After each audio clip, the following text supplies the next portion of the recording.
I'm going to go to File.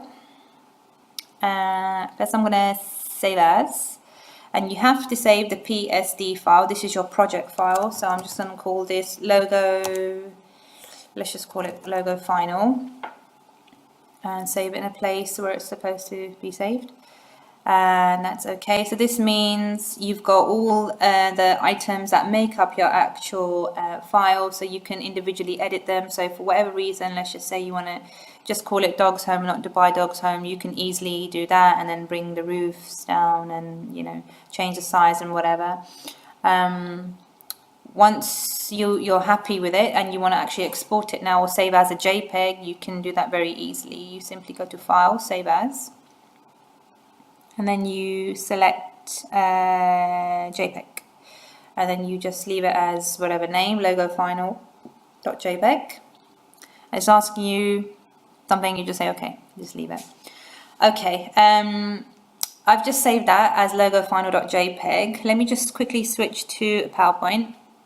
Now when you've got like a plain white background and you go ahead and you insert your logo on it, so like this one, then it looks fine because obviously the background is white, so it will look fine, won't it? Because there's nothing clashing. I'm just going to copy that and go to this next slide and paste it.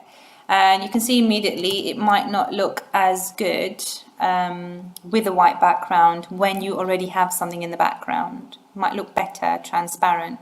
So it would be a very, very good idea to save two versions of your logo.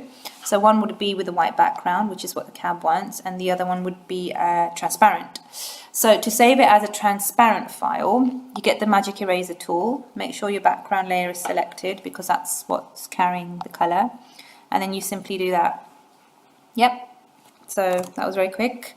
Background layer selected, that's where the color is, the white. Magic eraser, and you simply click, and that's it, that's done. So once you've done this, you don't save as a JPEG, you save this as a PNG file. This supports transparency far better than the JPEG file format. So you're going to leave this as logo final. I'm just going to put a T next to it because that normally helps differentiate what's the transparent version. And I know it's .png and you know that's a transparent file, but sometimes when you've got all the files together it can get quite confusing. So I'd recommend just putting that T there. There you go. Just click OK. So I'm going to go back to that PowerPoint file. And I'm just going to go ahead and insert picture. And then there we go. Select logo final T. And just put that there. So you can see, I mean, it looks better. Normally it does. So I'm just going to Control C that and put it here. I mean, here definitely looks better. Here you might argue, no, the white actually doesn't look bad. That's fine. You might visually link that color by having white text and white borders around other things, so that's fine.